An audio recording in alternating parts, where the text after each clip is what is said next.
What's up, YouTube? I'm gonna do my prediction video for UFC Fight Night, Lewis versus Blaydes.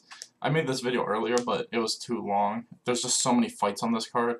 I'm gonna just try to speed through it. Sorry if I don't detail the fights too much, but there's like 15 fights, so I'm just gonna try to go through it quick.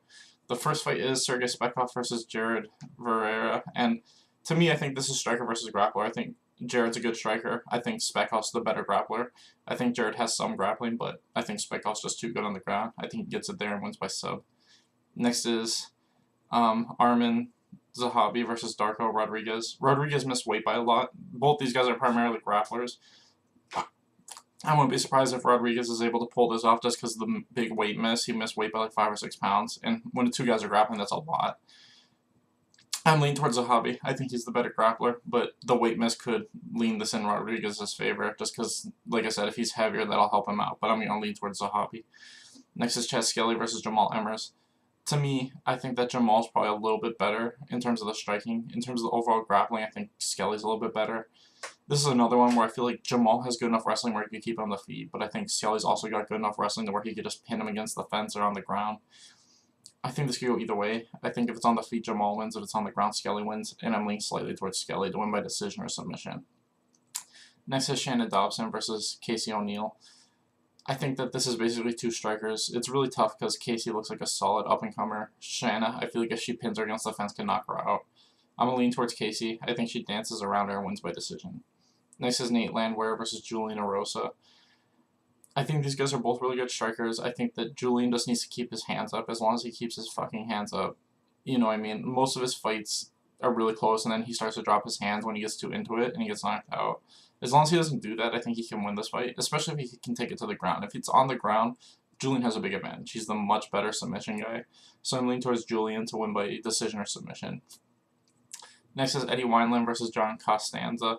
And to me, I think this is just two really good strikers that are going to go at it for 3 rounds. I think that John will try some takedowns here and there, but I think Eddie can stuff him. I think John has better submissions overall, but I think Eddie's just takedown defense is too solid. I think on the feet, it's going to be close, pretty back and forth. I think either guy could catch either guy, but I don't think they will. I think it'll just be a close technical striking fight, and I think Eddie just wins a close decision. Next is Drakkar Klose versus Luis Pena, and I think this fight could be a lot like the fight with Mike Trizano, where Luis just had a hard time with his cleaner kickboxing. Luis's biggest strength is that he can fight really long, but we've seen when he fights more classically well-trained kickboxers, he struggles. And that is what Klose is. He's really good at fighting, you know, clean, with good jabs, good leg kicks, stuff like that. I think if Penny can get this to the ground, he can win by sub, which was what makes this fight so hard, because I do think he can take Klose down. Klose is probably going to win, but I'm going to lean towards Pena. I don't know what it is, I just have a feeling towards him, but realistically, I think Klose was going to win the decision. But I'm going to pick Pena. I think if Pena gets this to the ground, he's going to win by sub, so I'm going to pick Pena. Next is Jared Gordon versus Danny Chavez, and the biggest thing for me is Jared Gordon missed weight. I think if Jared Gordon missed weight by 5 pounds, he wins this fight all day. He always had the better grappling. He always had the better conditioning. Striking is pretty close. Chavez is probably the better striker. But I think Gordon's definitely the better grappler and the better conditioned fighter. And if he missed weight by 5 pounds, then he's going to be, he's going to easily walk him down and just, tire him out. So I got Gordon winning by decision or submission. Next is Andrei Arlovski versus Tom Aspinall. And to me, I think Tom is the younger, faster guy, but we've seen before, like, all these guys, for whatever reason, no one wants to grapple with Arlovski, even though I think his grappling has kind of not aged well. The area where he's still strong is the boxing. I think you look at Augusto Sakai and Walt Harris, and I thought he won both those fights. I think as long as he doesn't get screwed by the judges, we've seen he's able to kickbox with a lot of these young kickboxers. He just beat the Canadian guy in his last fight, who was a solid kickboxer. I think Tom Aspinall's just the same. I think he's faster than a couple of those guys, but overall, I think Arlovski has the striking advantage. And if it stays striking, I think he wins by decision. So I'm picking Arlovski to win by 29-28 decision. Next is Phil Paz versus Nasruddin Imadaev, and to me, this depends entirely on Nasruddin. I think if Nasruddin just fights smart like how he did in his last fight, he wins. I think his last fight, he also fought a heavy puncher with decent wrestling, and all he did was mix striking with grappling and submission attempts. And we saw his better cardio and his better well-rounded game just tired that guy out until he won by decision. That was a great fight. I don't know if they won fight of the night, but they should have. And to me, that's how I feel about this fight. I feel like if Phil Hawes doesn't catch him with a huge shot early, I think Nasruddin can continuously strike, wrestle, go for submissions, and wear Phil Hawes down. We've seen Phil Hawes get gassed a lot of times. And like I said, other than a quick knockout, I think Nasruddin wins by decision or submission. Next is Alexei Oleinik versus Chris Daukaus. And to me, other than Chris Daukaus catching him with a huge shot early, Alexei wins this fight 9 times out of 10. I think Oleinik can box with him if he has to, but I think he's just got a huge advantage on the ground, so he's not going to. I think that they'll strike a little bit until Oleinik sees the opportunity for the takedown, and then he'll get the takedown. And once he's on top, I think he wins by arm triangle or rear naked choke. I just think he's the much better submission guy, so I got Alexei winning by sub. Next is Charles Rosa versus Derek Minner, and I know Charles Rosa is realistically going to win this fight. He's the better overall fighter, but I'm leaning towards Minner. I just like the way Minner continuously goes for shit nonstop. I mean, like I said, Charles Rosa is probably going to win this fight. He's never been submitted, and he's been in dangerous positions before, and he's just never been gotten caught. But I'm just leaning towards Minner because I like the way he just continuously goes for stuff until he either gets tired and submits himself. So I'm going to pick Minner.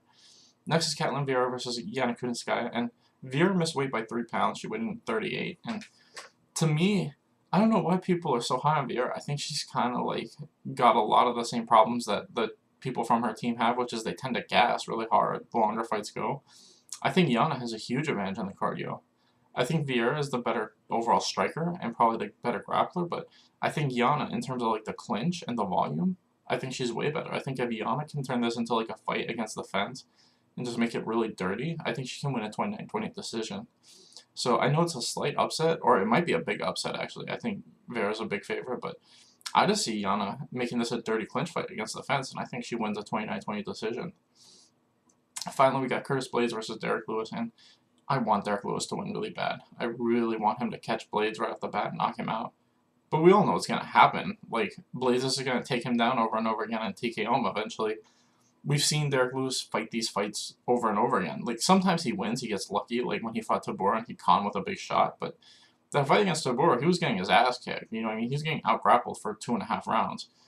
The same thing, like, I mean, you look at the fight that he lost early in his career against Sean Jordan. I mean, Sean Jordan just continuously took him down, beat him up. Daniel Cormier took him down, beat him up. When he fights guys that are just way better wrestlers than him and have decent cardio, Derek Lewis struggles really hard. Like, when he fought Ilir Latifi, like, a lot of people thought Latifi won. And it was basically just that. It was just Latifi was continuously able to get takedowns on him. And another fight that was really close was when he fought that Blagoy Ivanov. It was like he won by split decision, but you could argue that Blagoy won that fight. He does. He just struggles really hard against guys that are way better wrestlers than him. And I think Curtis Blaydes is a way better wrestler than him. And unlike a lot of those guys that he beat, his control is way better than a lot of those guys. Like, you know, like I said, it's closer to what Sean Jordan's was or Daniel Cormier's was, where he's not going to give Cormier, I mean, he's not going to give Lewis space. And because of that, I think Blaydes is just going to control him and beat him up and eventually win by TKO in round 3 or 4. Anyway, thanks for watching, guys. Please like and subscribe.